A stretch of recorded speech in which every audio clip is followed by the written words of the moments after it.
Hello friends, वार के पिछले chapter में हमने देखा था कि मून सेओंग ने बाव गाई को हरा दिया था। अब इनके सामने एक ओपोनेंट बचा था जिसका नाम है जोसुआ। जोसुआ जो कि ताइहुन सेओंग से लड़ने को तैयार था। इस चैप्टर की शुरुआत होती है एक फ्लैशबैक के सीन से जहां पर जोसुआ अपनी कहानी बता रहा है। हम देखते हैं एक फिलीपींस का 4 स्टार होटल जहां पर एक आदमी और एक औरत लेटे हुए होते हैं। तभी अचानक से कोई नकाबपोश इस कमरे में घुस आता है और एक के बाद एक उस आदमी पर वार करके उसे वहीं पर चाकू से खत्म कर देता है। उसके बाद हम देखते हैं कि वो नकाबपोश उस लड़की को भी बेहोश कर देता है।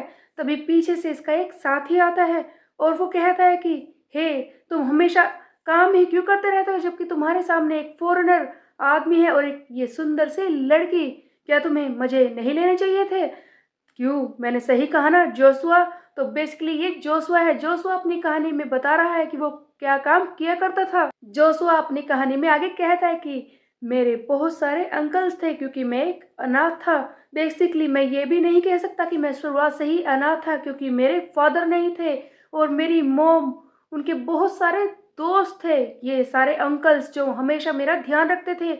मैं कहीं ना कहीं समझता था कि मेरी मोम क्या काम करती होगी और ये सारे अंकल्स मेरी मोम से इतने ज़्यादा क्लोज क्यों हो जाते हैं।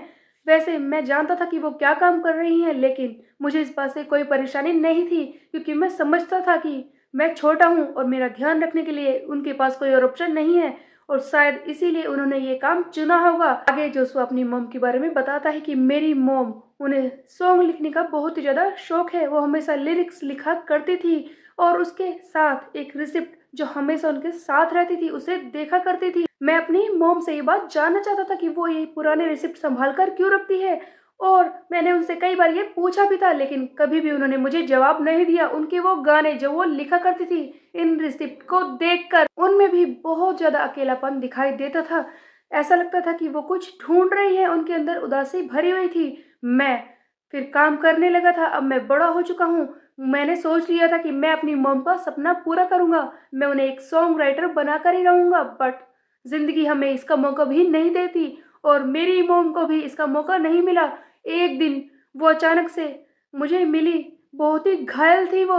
हॉस्पिटल में उनकी हालत खराब थी, फिर भी वो गुनगुना रही थी। अकेलेपन को वो महसूस कर रही थी, अंदर से दर्द भी हो रहा था, लेकिन उन्होंने मुझे ये नहीं जताया। लेकिन मैं उनका दर्द समझ सकता था। फिर उन्होंने अचानक से मुझे बताया उस आदमी के बारे में जिसके बारे में शायद मैं कभी जानना नहीं चाहता था।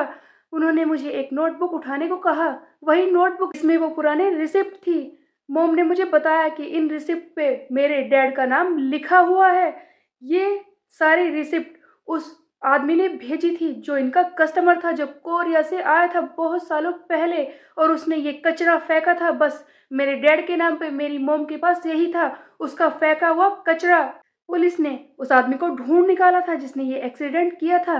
सो बेसिकली यहाँ पर डोंग सियोक ओ को दिखाया गया है। तो क्या डोंग सियोक ने जोशुआ की मोम को मारा था एक्सीडेंट करके?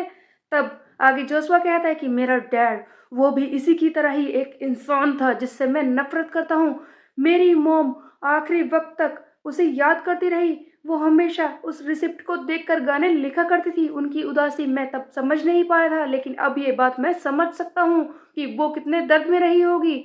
और अब मैं इनके हाथ को छूकर ये वादा करना चाहता हूँ कि मैं उस आदमी को जिंदा नहीं छोड़ूंगा। मैं अपनी मोम के इन ठंडे हाथों को छूकर ये वादा करता हूँ कि मैं उस आदमी को जिंदा नहीं छोड़ूंगा। उसे मेरी मोम के मरने की कीमत तो चुकानी ही होगी। ये अपने डैड से बहुत ही ज़्यादा नफरत करता था, इसीलिए इसने अपने पूरे शरीर पर उस आदमी का नाम लिखवा लिया था ताकि उसे कभी भूल ना पाए। और कोरिया आ गया उसे मारने के लिए। वैसे तो मैं उस आदमी को नर्क में पहुंचाना चाहता हूँ, लेकिन ऐसा लगता है कि मुझे इसका चांस नहीं मिलेगा क्योंकि ताइहुन सियोंग इसके सामने खड़ा था। यहाँ पर स्टोरी फिर से प्रेजेंट में आ जाती है जहाँ पर जोशुआ सोच रहा है कि अगर मैं मर भी गया तो वो आदमी नर्क में जरूर आएगा, मैं उसे वहां पर भी नहीं छोड़ूंगा। तब आगे ये ताइहुन से कहता है कि तू तैयार हो जा, तेरी मौत उस कोने में खड़ी है। जिस पर ताइहुन कहता है कि हे, सुन ले, शायद मैं तेरे लिए भी यही बात कह सकता हूँ कि तेरी मौत कोने में खड़ी है। जो सो पूरे एग्रेशन से ताइहुन पर वार कर रहा होता है। तब हम देखते हैं कि होबिन एंड योंगजी मून सेओंग आपस में बात करते हैं। होबिन कहता है कि लगता है ताइहुन इस बार हार ना जाए क्योंकि ये जोसुआ बार बार उसे चाकू से काटने की कोशिश कर रहा था। जिस पर योंगजी कहता है कि चाहे जो भी हो। लेकिन ताइहुन को देखो, अभी भी वो सही लग रहा है। तभी ताइहुन चिल्लाता है कि हे, तुम लोग क्या कर रहे हो? होबिन, तुम यहाँ पर क्या कर रहे हो? तुमने मुझसे वादा किया था कि इस बार तुम उस जिनहोली को अपने हाथ से जाने नहीं दोगे। क्या तुम किसी चीज का वेट कर रहे हो? हाँ, जाओ यहाँ से, मैं इस आदमी को संभाल लूंगा, तुम्हें उसे पकड़ना है। हॉबिन ताइहुन को छोड़कर जाना नहीं चाहता। उधर जोसुआ पूरे अग्रेशन से इस पर वार कर रहा था। जोसुआ कहता है कि ओ, लगता है हम दोनों ही यहीं पर रहने वाले हैं, हम दोनों यहाँ पर साथ में मरेंगे। थोड़ी देर तू रुक जा, मेरे अंकल्स ने सिखाया है मुझे कि किस तरह से अपने ओपोनेंट को मारना है। तुझे पता है उन्होंने मुझसे क्या कहा था? एक ओपोनेंट एक पेंटिंग कैनवस जैसा होता है, जहां पर अपने इस चाकू यानी कि अपने ब्रश से तुम्हें पेंट करना है। आज मैं तुझे सिखाता हूँ। तब ताइहुन इसे अग्रेशन में आकर बहुत ही जोर से किक करता है और कहता है, हॉबिन, क्या घूर रहे हो? जल्दी करो, यहाँ से जाओ। अगर तुमने इस बार उसे नहीं पकड़ा तो मैं तुझे जिंदा नहीं छोड़ूंगा।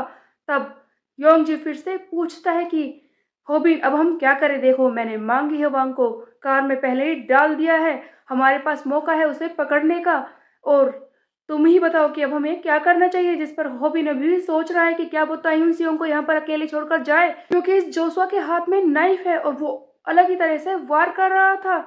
इसने कई बार ताइहुन को चोट पहुंचाने की कोशिश भी की थी। ताइहुन ये बात समझ रहा था, इसके अटैक्स बिल्कुल अलग तरीके के लग रहे थे। तब हम देखते हैं कि मुनसेओंग कहता है कि मैं जानता हूँ हॉबिन, तुम कंसर्न्ड हो कि क्या इस नाइफ के सामने ये ताइहुन टिक पाएगा, पर तुम उसकी आंखों में देखो, वो जरूर ये कर लेगा। हमें उस पर विश्वास रखना है। चाहे ये लोग जो बेहोश हो चुके हैं ये भी उठ जाए, ये अकेले ही इन्हें संभाल लेगा। ताइहुन सियोंग ने अपनी पावर को इस तरह से पोर्ट्रे कर दिया था मून सियोंग एंड होबिन के सामने कि वो सब कुछ संभाल लेगा। लेकिन अंदर से तो ताइहुन भी थोड़ा सा घबरा रहा था। फाइनली होबिन योंगजी से कहता है कि ठीक है, चलो जिनहोली को पकड़ने के लिए तीनों ही कार में बैठ जाते हैं। तब हम देखते हैं कि ये जोसुआ जल्दी से चाकू फेंकता है योंगजी पर, लेकिन कार की वजह से वो बच तो जाता है। तब ताइहुन कहता है कि हे, क्या तू पागल हो गया है? ये तू क्या कर रहा है? जोसुआ अभी भी इन तीनों का रास्ता रोकने की कोशिश कर रहा था। ताइहुन इसे संभालता है और कहता है कि उनका रास्ता रोकने की कोशिश मत कर, तू मेरे हाथों से मारा जाएगा। तब जोसुआ कहता है कि हाँ, तुझे अभी भी यकीन है? क्या ये मजाक है? तुझे समझ में नहीं आ रहा कि हम दोनों यहाँ पर अकेले बचे हुए हैं और अब मैं तेरे टुकड़े टुकड़े करने वाला हूँ। ताइहुन के हाथ पर ये जोर से वार करता है। ताइहुन के हाथ पर कट भी लग जाता है। तब ताइहुन कहता है कि वैसे तो मैं इसके अटैक्स को डॉज कर रहा हूँ, बट ये कुछ और ही लेवल पर है जिनसे मैं मुकाबला नहीं कर पा रहा। अगर ऐसे ही चलता रहा तो मेरा काफी ब्लड लॉस हो जाएगा और मैं परेशानी में फंस जाऊंगा। मैं जानता हूँ कि मैं ये कर सकता हूँ, लेकिन क्या मुझे उसे यूज करना होगा? हाँ, ये बात कितनी एम्बेरसिंग है मेरे लिए, बट मैं उसे यूज नहीं करना चाहता। बट इस वक्त मेरे पास ऑप्शन नहीं है। यहाँ पर ताइहुन सियोंग अपने डैड के मेथड्स को यूज करने की बात कर रहा था, जिससे इसे एम्बेरसमेंट फील हो रही थी कि वो अपने तरीकों से इस जोसो को हरा नहीं पा रहा। एक सीन ऐसा आता है जहाँ पर ताइहुन सियोंग के डैड हांसो सियोंग को एक फिनिक्स, एक लायन, एक ड्रैगन की तरह पोर्ट्रे किया जाता है। यहाँ पर ताइहुन भी उनकी ही पावर को यूज करके इस जोसो को हराने वाला था। तब हम देखते हैं जिनहोली का एक सीन जहाँ पर वो फोन पर किसी से बात कर रहा होता है और कहता है कि देखो, मुझे काफी देर लगेगी जाने में, बट मैं तुम्हें बता दूं, मुझे इस बात पर कॉन्फिडेंस है कि वो मुझे पकड़ने के लिए अब निकल चुका होगा। और मैं तुम्हें यह भी बताना चाहता हूँ कि वो इस जगह से फेमिलियर है, क्योंकि हम पहले भी यहाँ पर लड़ चुके हैं और वो जरूर यहाँ पर आएगा मुझे पकड़ने के लिए। मैं जानना चाहता हूँ मिस्टर हाइसुसियो, क्या आप उसे अकेले ही संभाल पाएंगे? आपको इस बात पर पूरा कॉन्फिडेंस है? तब हाइसुसियो कहता है कि आप चिंता मत कीजिए, बस देखते रहिए कि मैं उसे अकेले ही उन सबको कैसे खत्म करता हूँ। सो गाइस, चैप्टर तो यहीं पर हो जाता है एंड, जहाँ पर एक तरफ ताइहुन एंड जोसुआ की बहुत ही धुआंधार फाइट चल रही है और दूसरी तरफ हॉबिन जो जिनहोली को पकड़ने के लिए निकल चुका है अपने साथियों के साथ, उसके लिए हाइसुसियो है बीच में लड़ने के लिए। तो क्या सचमुच इस हाइसुसियो को पीट कर हॉबिन जिनहोली को पकड़ पाएगा? ये हम देखेंगे आगे आने वाले चैप्टर में। तब तक मेरे चैनल को सब्सक्राइब कर ले, बेल के आइकन को कर दे प्रेस। फिर मिलता है, बाय बाय गाइस।